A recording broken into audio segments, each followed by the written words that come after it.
Doctor नहीं आया, कोई डॉक्टर नहीं आया, कोई डॉक्टर नहीं आया। क्या करें? मंत्री का इंटरव्यू लेने के लिए बैठे हैं। कब से इंतजार कर रहा था? कोरोना संक्रमण में लगातार बढ़ते मामलों ने स्वास्थ्य प्रणाली की हकीकत को उजागर कर दिया है। देश भर में हालात भयावह हैं। कहीं एम्बुलेंस नहीं है तो कहीं मरीजों का इलाज अस्पताल में हो नहीं पा रहा, तो कहीं मरीज अस्पताल पहुंच तो गए लेकिन दवाइयों की किल्लत है।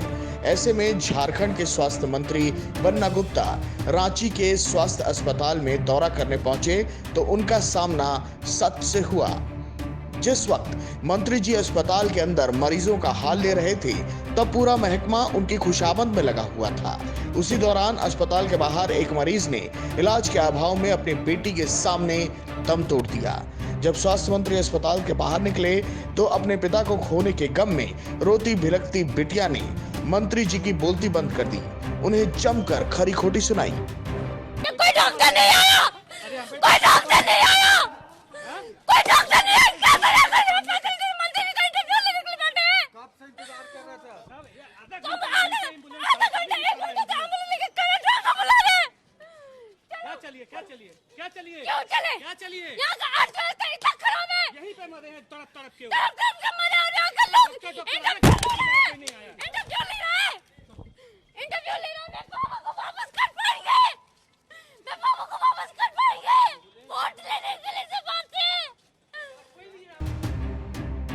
30 वर्षीय एक बेटी बड़ी उम्मीद से अपने बीमार पिता को इलाज के लिए अस्पताल लेकर पहुंची थी, लेकिन स्वास्थ्य मंत्री के दौरे के चलते उसे अस्पताल में नहीं घुसने दिया गया।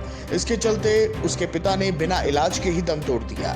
मंत्री जी जब अस्पताल से बाहर निकले तब अस्पताल के बाहर पिता का शव लिए खड़ी बेटी ने मंत्री बन्ना गुप्ता के सामने चिल्लाते हुए बताया, मंत्री जी कोई डॉक्टर नहीं आया, अब आप क्या करेंगे? मेरे पिता को वापस ला देंगे? आप तो खाली वोट लेने आएंगे।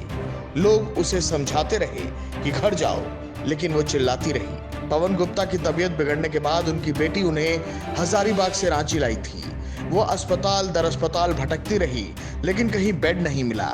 आखिरकार वो अपने पिता को लेकर सदर अस्पताल पहुंची। यहाँ मंत्री निरीक्षण कर रहे थे, बाहर उनके पिता तड़प रहे थे। आखिर में पवन गुप्ता ने अस्पताल के बाहर ही दम तोड़ दिया। इस मामले में बीजेपी के प्रदेश अध्यक्ष दीपक प्रकाश ने कहा कि सरकार की लापरवाही के कारण इस बेटी ने अपने पिता को खो दिया।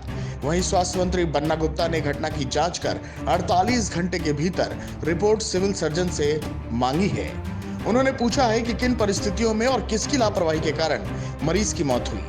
मंत्री ने कहा है कि कोरोना काल में झारखंड की जनता की सेहत की उन्हें चिंता है, इसलिए अपनी सेहत की परवाह किए बिना कोरोना मरीजों से वो कोरोना वार्ड में मिलने गए थे। Bureau report, Namami Bharat.